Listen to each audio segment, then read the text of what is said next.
মধ্যপ্রাচ্যের একটি দেশ কাতার। আমার ভাইয়া কাতার আর্মফোর্স এ চাকরি করে।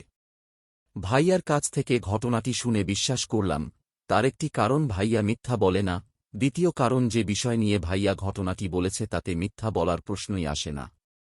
ঘটনাটি হচ্ছে, ভাইয়ার খুব ভালো বন্ধু জমির ভাই। আমি ছোটবেলা থেকেই উনাকে চিনি। উনিও কাতারে থাকত ভাইয়ার সাথে একই কোয়ার্টারে।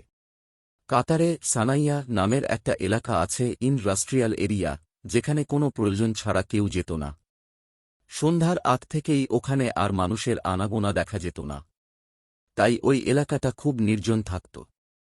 ওখান থেকে গাড়িযোগে কাতারের মূল শহরে, যেখানে ভাইয়ার কোয়ার্টার ছিল, আসতে প্রায় 1 ঘণ্টা সময় লাগে এবং ওই পথের মাঝামাঝিতে একটি পেট্রোল স্টেশন ছাড়া আর কোনো রেসিডেন্সিয়াল এরিয়া কিংবা কোনো দোকানপাট ছিল না। এলাকাটা তেমন ডেভেলপ না থাকাতে রাস্তায় কোনো ল্যাম্প পোস্ট ছিল না। ওখানে গাড়ি ছাড়া যাতায়াত একেবারে অসম্ভব। জমির ভাই ওই দিন একটা কাজে সানাইয়া গিয়েছিল। কাজটি সময় মতো শেষ না হওয়ায় জমির ভাইয়ের বাসার উদ্দেশ্যে রওনা দিতে সন্ধ্যার পর হয়ে যাই। জমির ভাইয়ের সাথে গাড়ি ছিল। কিছু দূর আসতেই জমির ভাই খেয়াল করল সামনে একটি লোক রাস্তার পাশে দাঁড়িয়ে আছে। জমির ভাই মনে মনে ভাবল, এই সময় এই স্থানে তো কেউ থাকার কথা না। গাড়ির গতি বেশি থাকায় ওই লোকটিকে ক্রস করে গাড়ির গতি কমালো আর গাড়ির লুকিং গ্লাসে যখন দেখল তখন ওখানে কেউ ছিল না। জমির ভাই একটু সাহসী টাইপের ছিল, তাই সেটা চোখের ভুল মনে করে সামনের দিকে গাড়ির গতি বাড়িয়ে দিল। কিছু দূর পার হতেই আবার সেই একই ঘটনা। সাদা রঙের একটি আলখেল্লা পরা একটি লোক রাস্তার পাশে দাঁড়িয়ে আছে।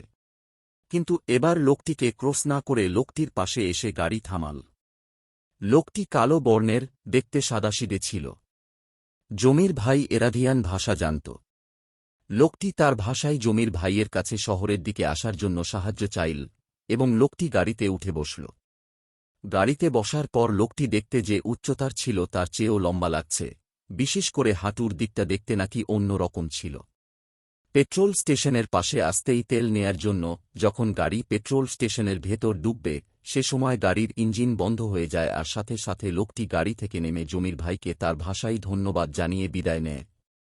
হঠাৎ জমির ভাই চিৎকার শুনে সামনের দিকে তাকাতেই দেখল পেট্রোল স্টেশনের একজন কর্মচারী জমির ভাইয়ের গাড়ির দিকে তাকিয়ে চিৎকার করে পেট্রোল স্টেশনের অফিসের দিকে দৌড় দিল।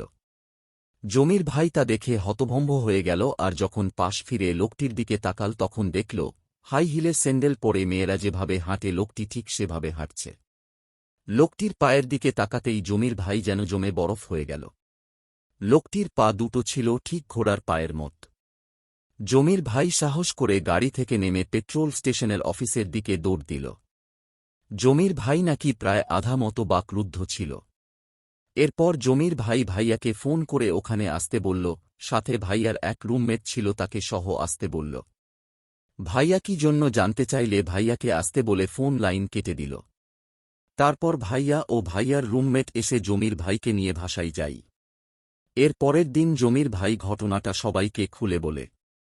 জমির ভাইয়ের ভাষ্য মতে লোকটি গাড়িতে উঠার প্রায় 8-10 মিনিট পর পেট্রোল স্টেশনটি আসে। তাহলে জমির ভাই ওই 8-10 মিনিট কার সাথে ছিল?